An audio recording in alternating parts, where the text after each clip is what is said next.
হয়। সংরক্ষিত বনাঞ্চলে দীর্ঘদিন ধরে বসবাস করে আসা অবৈধ দখলদারদের উচ্ছেদের লক্ষ্যেই এই অভিযান। প্রায় 2800 বিঘা সংরক্ষিত বনাঞ্চল দখলমুক্ত করার উদ্দেশ্যে এই বৃহৎ অভিযান গ্রহণ করা হয়েছে।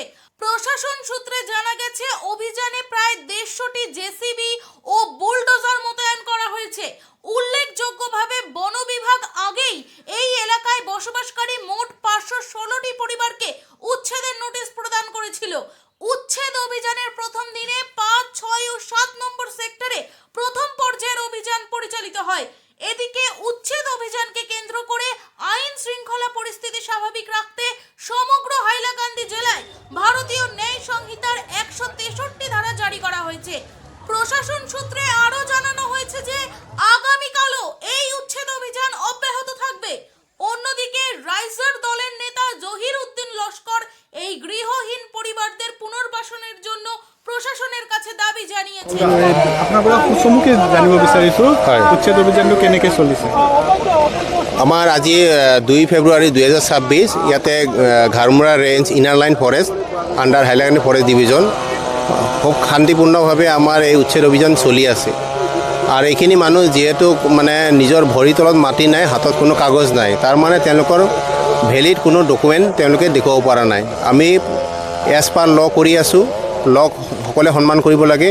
সেই হিচাপে আমি তেওঁলোকক 15 দিন আৰু 15 দিন মানে 1 মাহ টাইম দিছিলোঁ। এই 1 মাহৰ ভিতৰত তেওঁলোকে কিছুমানে কাগজ দেখুৱাইছিল, কিন্তু উইদাউট মেৰিট তেওঁলোকৰ কোনো কাগজৰ ভেলিডিটি নাই। তাৰপিছত তেওঁলোকে 10 দিনৰ সময় পাইছিল, মান্যবৰ আদালতে দিছিল গুৱাহাটীৰ পৰা, কিন্তু সেইমতেও তেওঁলোকে আহিছিল, সেই একেই কাগজ দেখুৱাইছে, গতিকে উইদাউট এনি মেৰিট। গতিকে তেওঁলোকক জনাই দিয়া হৈছে, স্পিকিং অৰ্ডাৰ লিখি হাতে হাতে দিয়া হৈছে, আৰু তেওঁলোকক অন্তিম টাইম দিয়া হৈছিল 27 জানুৱাৰীৰ ভিতৰত ওলাই যাব লাগে। গতিকে কিছুমান মানুহ আমাৰ হাতত এতিয়া মানে তথ্য ৰাখিব পৰা নাই, কাৰণ যিহেতু মানুহ এইখিনি ৰাস্তা চাৰিওফালে আছে, সন্মান ওলাই গৈছে, যাৰ কাৰণে আজি আমাৰ ডিষ্ট্ৰিক্ট প্ৰশাসনে মানে এতিয়ালৈকে বাধা নোহোৱাকৈ শান্তিপূৰ্ণভাৱে কাম কৰি আছে। কিমানটা সেক্টৰৰ ওচৰত ভগাই লৈছে আৰু কিমান এৰিয়া আছে? আচ্ছা, আমাৰ টোটেল সেক্টৰ আছে আমাৰ 7টা। আজি 2 তাৰিখে কাম হৈ আছে আমাৰ সেক্টৰ 5, 6, 7, আৰু অহাকালি 3 তাৰিখে সেক্টৰ 1, 2, 3 আৰু 4ত কাম হ'ব। টোটেল হাউচ হোল্ড আছে 516টা, আৰু টোটেল এৰিয়া হ'ব 369 হেক্টৰ।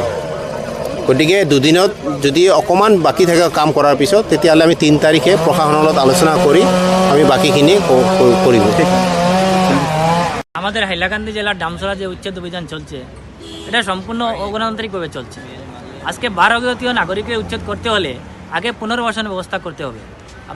আপনি দেখছেন যে আমাদের মাননীয় সুপ্রিম কোর্ট, গুয়াহাটি হাইকোর্টে বিভিন্ন রায়ে নির্দেশ জারি করেছে, এবং এই এলাকায় যারা বসবাস করে আসছেন ওনারাও হাইকোর্টের দ্বারস্থ হয়েছিলেন। 2001 সালে হাইকোর্টের স্পষ্ট নির্দেশনা আছে যে মানুষকে যদি উচ্ছেদ করা হয় তাহলে এগুলাকে আগে পুনর্বাসনের ব্যবস্থা করে এরপরে উচ্ছেদ করা। কিন্তু এই 522 পরিবারে কোনো ধরনের পুনর্বাসনের ব্যবস্থা না করে এই মানুষগুলাকে উচ্ছেদ করা হচ্ছে। আজকে 50-60 বছর ধরে বর্ডার সিকিউরিটি হিসাবে এই মানুষকে নিয়ে এখানে কাজ করে আসছে। আজকে আপনারা দেখছেন যে সীমান্ত, মিজোরাম সীমান্তর এই এলাকা, এখানে একটা পুলিশ ক্যাম্পও এখানে বানানো হয়েছে বর্ডারের কারণে। কিন্তু এই মানুষকে নিয়ে যদি যে সময় আজকে উচ্ছেদ করা হচ্ছে, এরপরে যদি মিজোরামে সেই জায়গাগুলো নিয়ে যায়, তখন কে প্রোটেকশন দেবে? আমি রাইজর দল কৃষক মুক্তি সংগ্রাম সমিতির তরফ থেকে হাইলাকান্দি জেলা আয়ুক্ত মহোদয়, আসামের মাননীয় মুখ্যমন্ত্রী মহোদয়কে আমি আজকে এখান থেকে দাবি জানাচ্ছি যে এই 522 পরিবার, যে সমস্ত মানুষের ভূমিহীন, যারা আর ভূমি মাটি নাই, এই মানুষকে নিয়ে এই মানুষগুলোকে যাতে পুনর্বাসনের ব্যবস্থা করে দেওয়া হয়। কারণ পুনর্বাসন একজন ভারতীয় নাগরিকের যদি গড় উচ্ছেদ করা হয় তাহলে পুনর্বাসন এটা দরকার, কিন্তু পুনর্বাসন না দিয়ে উচ্ছেদ করা এটা অগণতান্ত্রিক। ভারতীয় নাগরিক 1951 আগের এই সমস্ত মানুষের লিগেসি আছে, কিন্তু আমরা দেখেছি এই মানুষগুলোকে বিদেশি তকমা দেওয়া হচ্ছে। হাইলাকান্দিতে কোনো মুসলমান মানুষ, কোনো বাংলাদেশি নেই। 1951 আগের লিগেসি আছে, কাছারি রাজত্বের আমল থেকে এখানে বসবাস করে আসছেন। কিন্তু আপনারা দেখছেন এখানে রিয়াং সম্প্রদায়ের যারা মানুষ আছেন, এরা ট্রাইবেল না, কিন্তু এরা জেনারেল আমাদের মতন, কিন্তু ওনাদেরকে উচ্ছেদ করা হচ্ছে না, আবার মুসলিম মানুষদেরকে উচ্ছেদ করা হচ্ছে। এর মানে রাজনৈতিক রং দেওয়ার জন্য এই উচ্ছেদটা চলছে। তাই আমি রাইজর দল কৃষক মুক্তি, আমি হাইলাকান্দি জেলা আয়ুক্ত ডিএফও মহোদয়ের কাছে আমি দাবি জানাচ্ছি, এবং আমি গতকালকে একটা মেমোরান্ডামও দিয়েছি যে 522 পরিবার যাদের জমিন নাই, যারা ভূমিহীন মানুষ আছেন, এদেরকে যাতে পুনর্বাসনের ব্যবস্থা করা হয়। এবং 5 তারিখ পর্যন্ত 44 জারি আছে। 44 পরে আমাদের হাইলাকান্দি জেলা আয়ুক্ত কার্যালয়ের সামনে আমরা একটা আন্দোলন গড়ে তুলব, যাতে 522 পরিবারের যে সমস্ত মানুষ ভূমিহীন, যাদের ঘর বাড়ি নাই, যাদের মাটি নাই, এদেরকে সরকারের তরফ থেকে পুনর্বাসনের ব্যবস্থা করা হোক, পুনর্বাসন দিয়ে উচ্ছেদ করা হোক, আমাদের কোনো অসুবিধা নেই। যেহেতু এই ফরেস্ট রিজার্ভ এলাকা, কিন্তু এটা সম্পূর্ণ দায়িত্ব আছে ফরেস্ট ডিপার্টমেন্টের। এখানে পিডব্লিউডি রাস্তা বানিয়ে দেওয়া হয়েছে, এখানে পিএইচই বানিয়ে দেওয়া হয়েছে, এখানে ইলেকট্রিফিকেশন দেওয়া হয়েছে, এখানে স্কুল বানিয়ে দেওয়া হয়েছে। কার ভুলের কারণে? যে সময় এখানে স্কুল বানানো হয়েছে তখন ফরেস্ট কেন বাধা দিল না?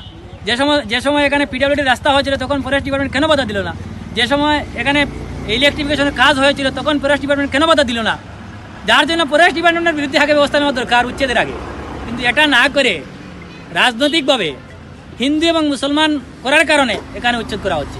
আজকের ইয়াং সম্প্রদায় যারা ট্রাইবেল নয়, যারা আমাদের মতন জেনারেল, এদের ঘর কেন ভাঙ্গা হচ্ছে না? শুধু মুসলমানদের ঘর ভাঙ্গা হচ্ছে, এর মানে কি? এটা ভোট বিভাজনের কারণে এটা করা হচ্ছে। আসলে ফরেস্টের জায়গা বা অবৈধ জায়গা বেদখলমুক্ত করা হোক, আমার পক্ষে আছে, কোনো অসুবিধা নেই।